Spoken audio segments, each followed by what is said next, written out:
Hello, teacher. I'm read chapter 5, the African Mask. Chapter 5. The African Mask. It was early evening, and there were more protesters outside the UN building. Tobin sat in the main hall. When Zouani speaks, this room will be full of people, he said to himself. Will the killer be here too? How will he try to kill the president? It was early evening, and there were more protesters outside the UN building to being on the main hall.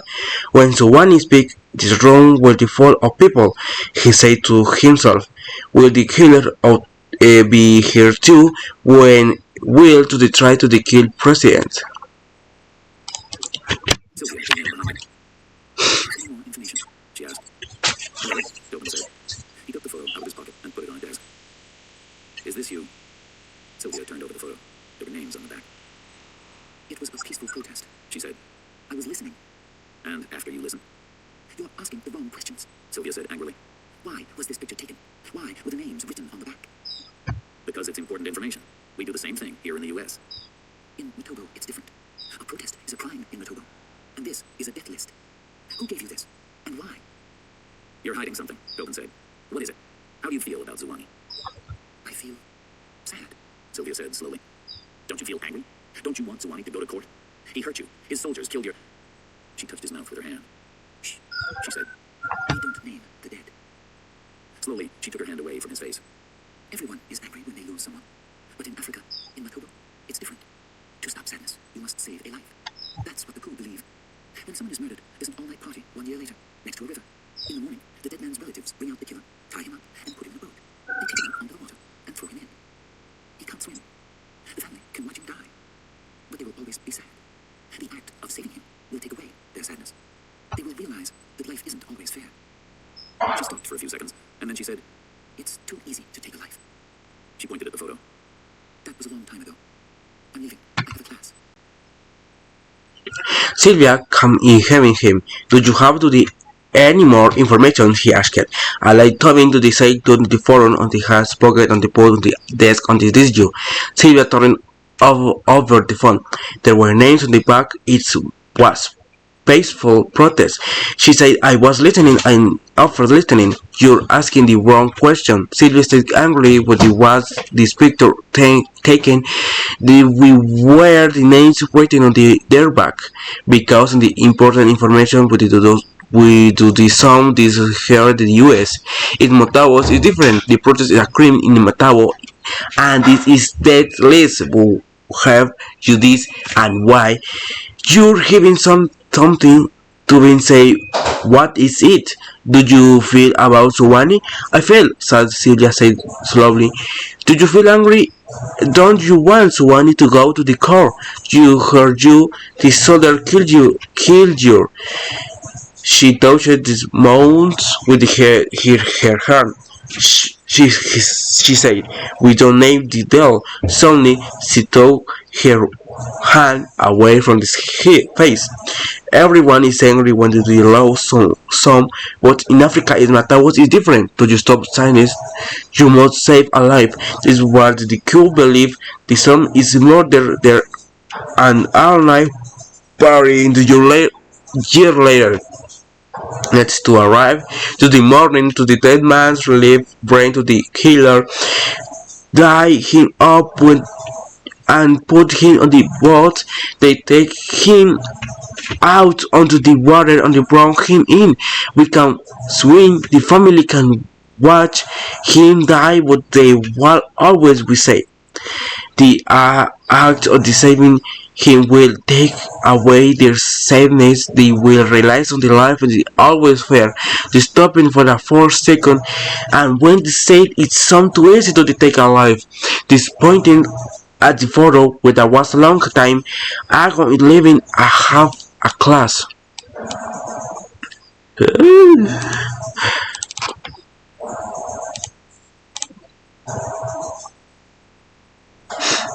Later that night, Sylvia sat in her apartment and thought about Africa. She remembered the open spaces and the animals, the sound of African music, the hills in the early morning sun. Te perdí.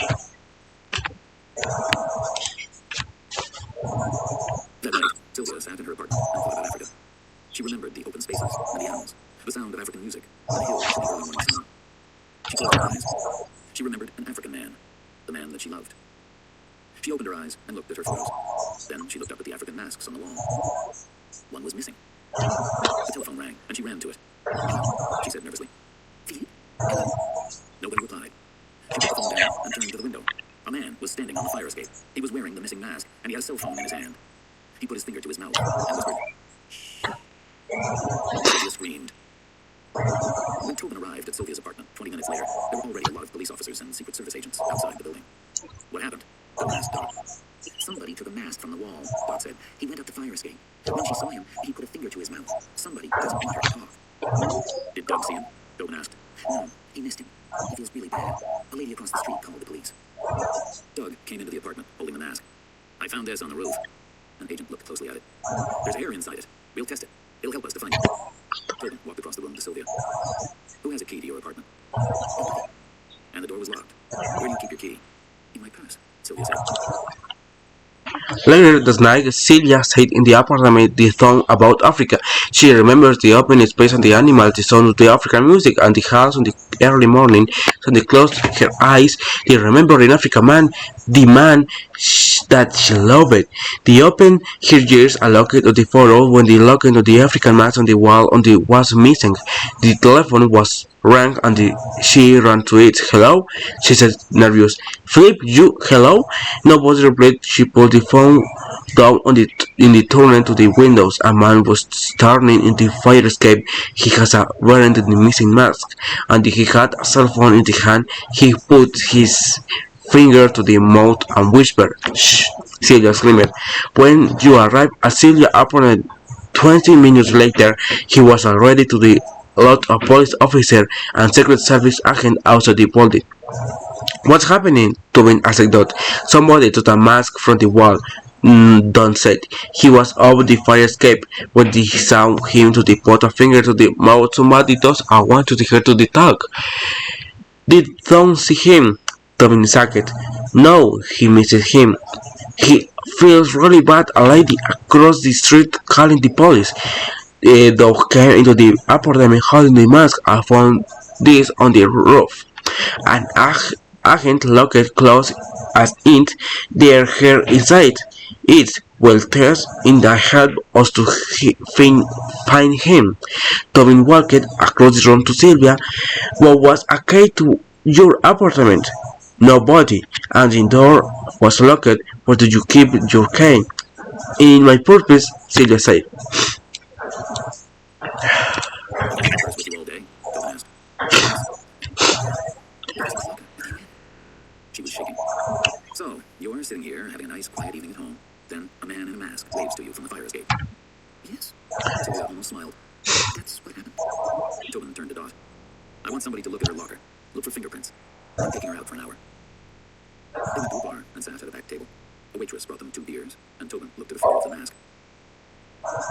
Mask. Okay. "Have you bad your purpose well? You all day?" Tobin asked. "Yes, no. It was in the locker on the UN. She was a shaking, so you're sitting. We're having a nice quick event at home. They a man in a mask. How you front the fire escape?" "Yes," Celia also smiled. That happened." Tobin turned to don't. "I want somebody allowed to her locker. Look for firefighters and taking here of the an hour. They went to the bar and sat at the back table. A waiter threw them to the 2 beers and Tobin looked at four of the mask. "Is this a special mask?" Tobin asked. "Our mask?"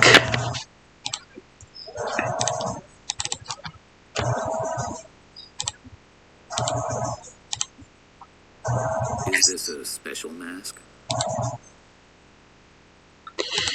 "This is a special mask." Tobin asked. "You wore a mask?" "No," Sylvia replied. "It's a mask of peace. It was a gift." Tobin looked more closely at the photo. "What are those words inside it?" "Promise," Sylvia said slowly. She was silent for a minute, then she continued. "I'll be honest with you. My brother gave it to me. I still have a brother, Simon, in my book." "What was the promise?" "I don't know. I didn't ask him. We haven't spoken for a long time." "What does your Tobin asked. Does he hold a gun? Or does he believe in peace too? Sylvia thought about her brother and smiled. He believes in innocence. Like when we were children, we lived on a farm. We were off the door. I read and fought with my brother. He kept lists of strange facts in cheap notebooks. He had one notebook for his favorite words. That's probably how I became interested in words. Is he part of all this? Tobin asked. Why did the killers only try to scare you tonight? Why didn't they kill you? If you can recognize the voice. She looked at him sadly. You don't believe anything I say. We're standing on opposite sides of the river, aren't we? She said. Give me a reason to get to the other side, Tobin said. Okay, this special mask? Tobin asked. I wear mask. No, Celia replied. It's a mask of peace. It was a gift. Tobin looked more closely on the photo. What are those words inside it? They say, I promise, Sylvia said softly. She was silent for a minute with a continuous, I be honest with you, my brother gave into the me. I still a brother Simon in my towel. What was the promise? I don't know. I did ask why we haven't spoke for a long time. What does your brother believe in? Tobin asked. Does to hold a gun? Are those to believe in a place too? Celia thought about the brother and smiled. He believed in the house when we were children. We lived at the farm. We were after water in red and thrown with your brother. He asked a list of the strange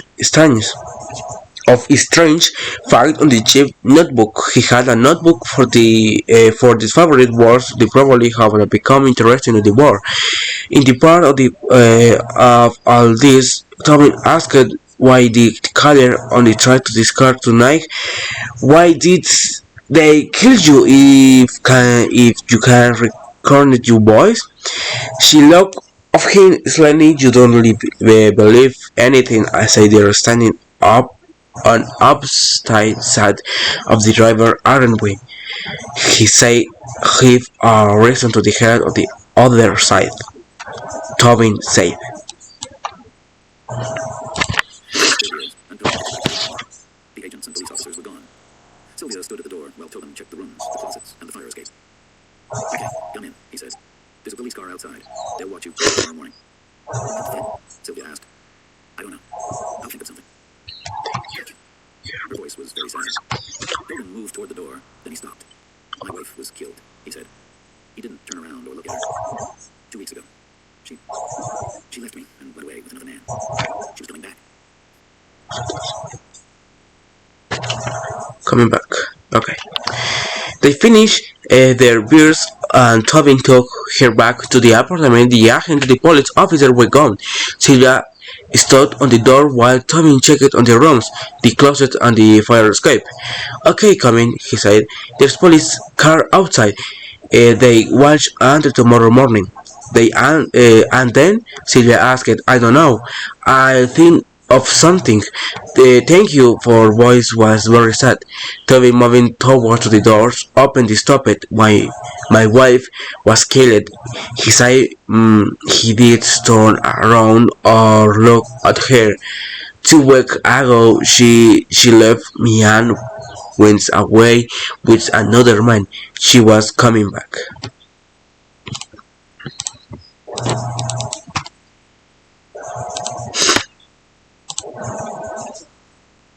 She was a dancer. She was coming back. She was a dancer.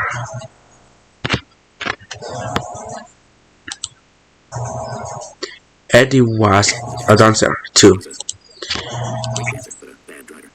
He was shortly at outside Santa Fe on the way to the airport. He stopped, and then said, "So I can't take her back this time." I looked at Sylvia. I'm happy that Eddie's dead. I wanted to kill him. It's not very cool. He looked around the room. If you need anything, go downstairs or call the police. Or call me. He wrote his cell phone number on a card. The Doug and Dot were waiting outside the apartment building. We found an empty apartment on the opposite side of the street, Doug said. We can watch her from there. Mom and I will watch her tonight, Doug said. Lewis and King are with Glenn. Okay, Tobin said. I'm going home. Call me if there's a problem. Later that night, the well-dressed African quietly opened the door of a small, dirty apartment in the Crown Heights area of New York. Another African man was sleeping on the bed. The well-dressed African shook him awake.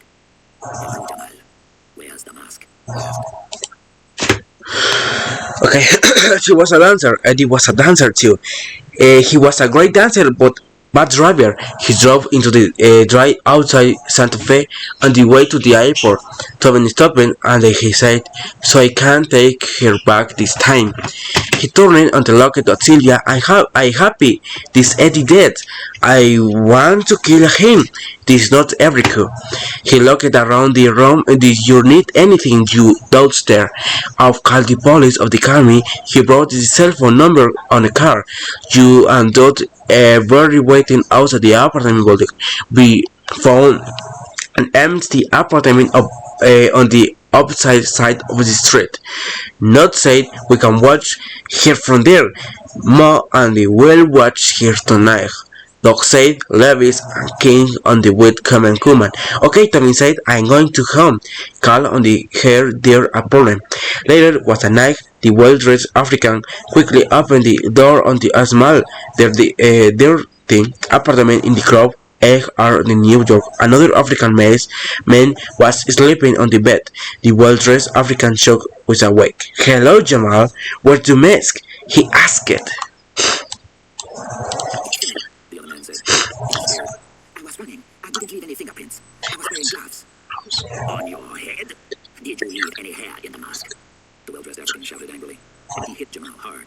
Then he pushed his face down into the bedclothes until Jamal stopped moving. 5 minutes later, he left the apartment. He climbed into a large black car. Mills Lodge and Marcus Matu were sitting in the back seat. "It's Phil," the other man said. He was scared. "I was running. I didn't leave any fingerprints. I was wearing gloves." "On your head? Did you leave on the hair and the mask?" The well-dressed African shouted angrily. He hit Jamal hard, then he pushed his face down into the bedclothes until Jamal stopped moving. 5 minutes later, they left the apartment. He climbed into the large black car. Nitzlot and Marcus Matthew were sitting into the back seat. Muchas thank you, profe, and termination chapter 5 and the next chapter 6. Bye.